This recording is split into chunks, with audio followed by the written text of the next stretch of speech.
Welcome back, folks. This is the 7th episode of the Red TearStone playthrough. Where we left off is the Gold Golem who killed me. I ended up running back. I ended up cheating a little bit. I went up the ladder, and I knew there was a big fat soul up there, so I was going to get it. If you can hear a little bit in the background some drilling, it's because they have a major construction site going on across the street from me. It's been going on for about a year now, and it's going to last maybe another year and a half.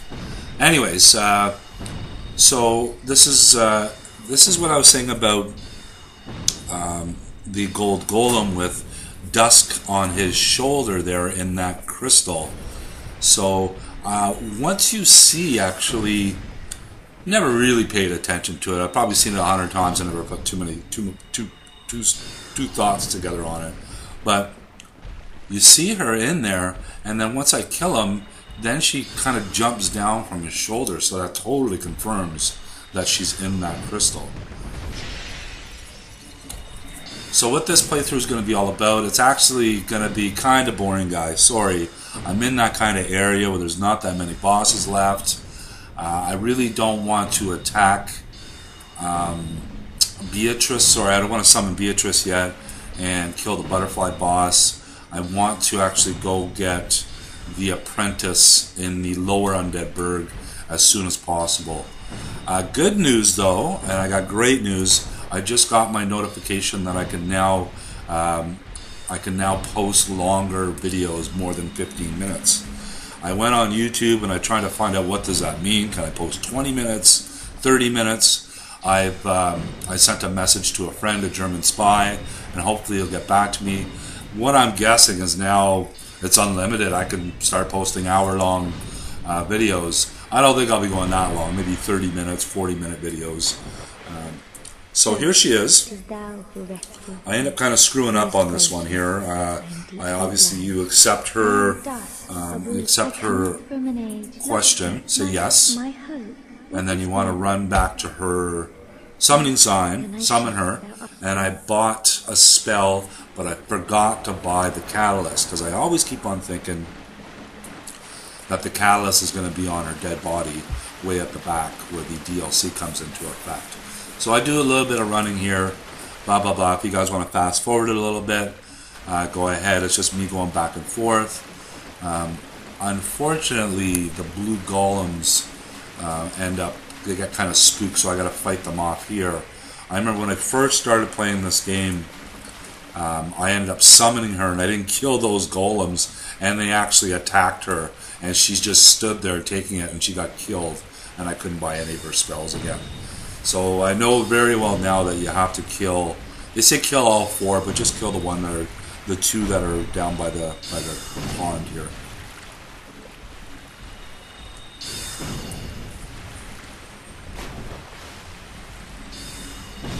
So I was pretty happy with myself killing that Hydra on the first try.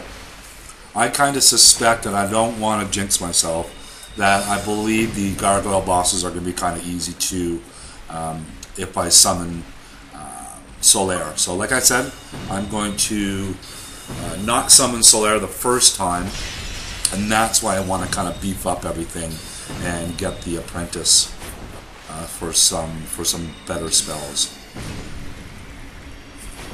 After the gargoyle bosses, I think I'm going to probably head down to the catacombs. I want to get a skull lantern so I can get my ring of fog, and that's going to help me for the Capra demon. I saw a little trick on one of the boys' channel that showed the ring of fog. Entering in the Capra demon really helps out. So that's kind of the next little while for a couple more videos.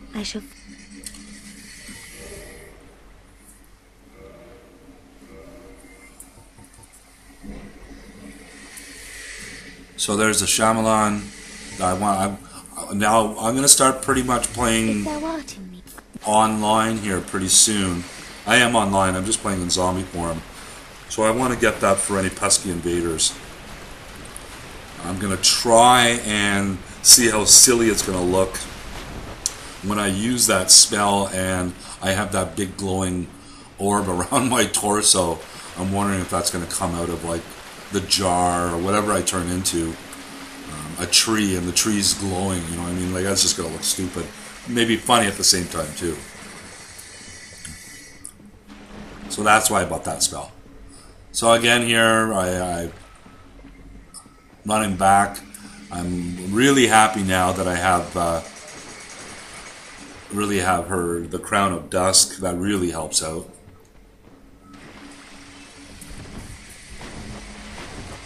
And somebody pointed out to me that it's too bad that they don't have the Morion Blade like they did in Demon Souls and Second Chance. And Second Chance, I'm actually kind of cool not having that, because this is the ultimate test, having 19% health and not having that miracle. But the Morion Blade also gave you an extra boost, and it was bigger than the Crisp Blade, if you guys remember, which I think would give you maybe a 20% extra on your spells, but the Morion Blade gave you like a 40% extra boost.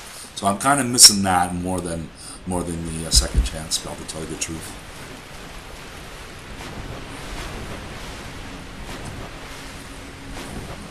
So here's where I go back and I buy the Catalyst.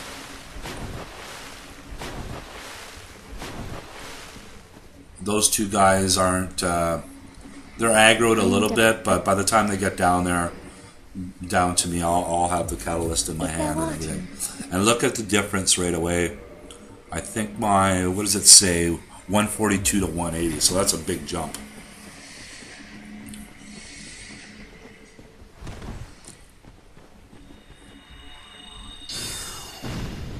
Yeah, look at that damage now.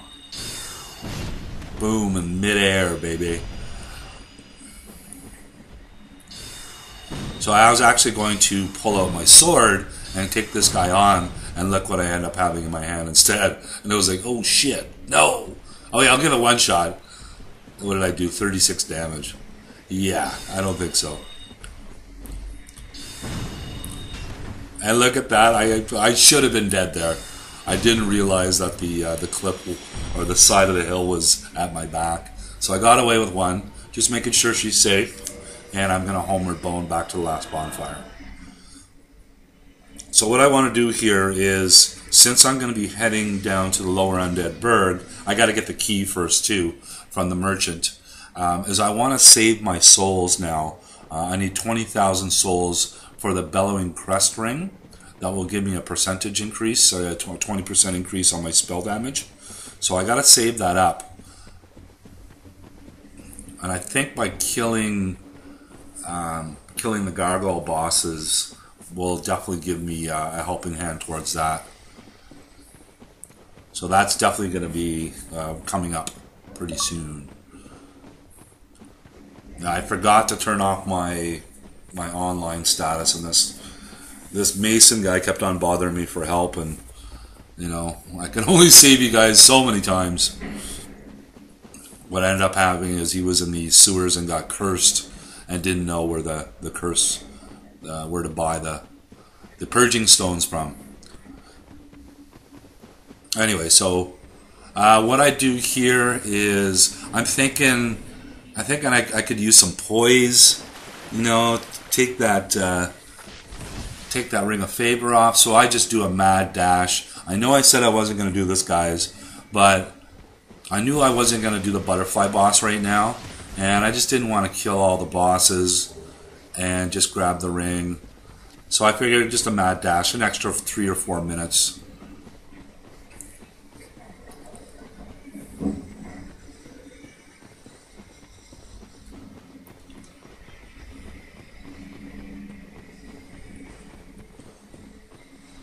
And my health is at 100%, but I don't plan on fighting anything. I just want to run in, run out, and get to the bonfire and get back to the Red Hellkite Dragon Bridge is my ultimate goal. This is probably going to be my longest run through because it is such a large world that I'm in. Once I get down to the lower end of Blighttown and the Poison Swamp, I will be doing some farming for green shards and large tantanite shards. And I won't bore you guys at all. Pretty much the people that are watching this have played this game many times over and know exactly what I'm talking about. So even this, I wasn't too sure if I wanted to show you guys, but I figured, hey, why not? You know, show you guys pretty much everything I'm doing here. And you know, if I do pull out the wolf ring, and you guys are like, I never saw you got that, Gilf. What's going on? So I just wanted to make sure you saw it.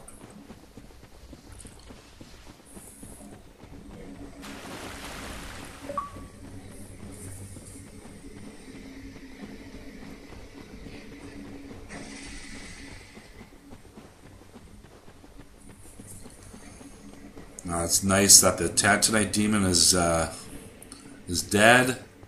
Run right through.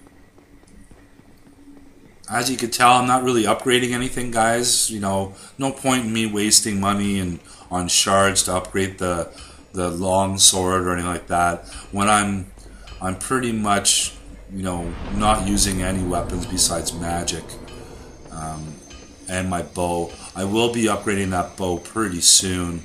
As soon as I get the apprentice mage, I'll be upgrading that.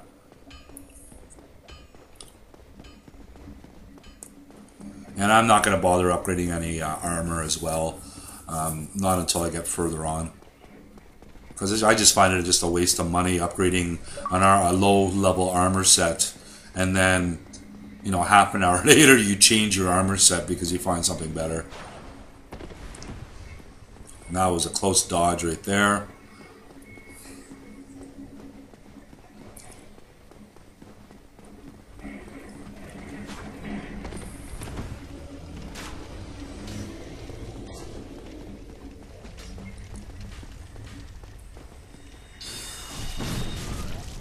And I knew I could take those 2 arrows in the back because I did have a full health bar. So that's why I didn't bother running through. So I hit this bonfire. Now I got a fresh start again. What I should have did here is, instead of just going halfway down the bridge after aggroing the Hellkite, is I should have went down and went right to the... should have went right across and then opened up the side gate to the merchant. There's the Hellkite there. For some silly reason, I run to the end of the bridge, open up the door, and then run back. It made no sense whatsoever now that I'm watching it. But when you're in the heat of the battle, sometimes you're not thinking too straight. So what I should have done is just go down that ladder and open up the side gate, the one that's locked from one side. How many more times can I say side? But it gets the job done.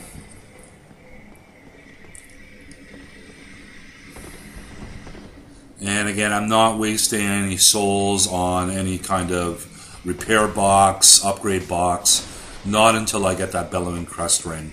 That's my first goal whatsoever.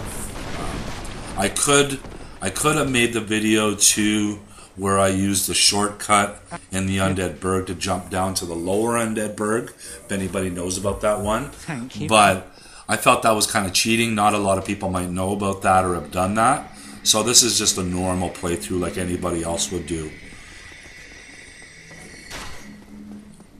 So I got my key. If I would have opened up that shortcut with those iron bars, I could have just ran across. But now I got to deal with that Hellkite again. And I almost bite the bullet too, so.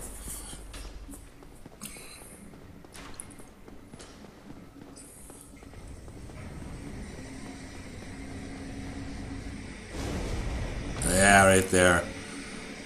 If I definitely was at my red TearStone ring and running around, that would have got me. So I'm coming down to pretty much the end of this video. Again, I apologize. Not too much fighting in here, but I kind of forewarned you guys about a couple of long run-throughs and stuff like that. But my next video should be a lot longer. And I hope you guys somewhat enjoyed this one, and I'll see you pretty soon. Cheers.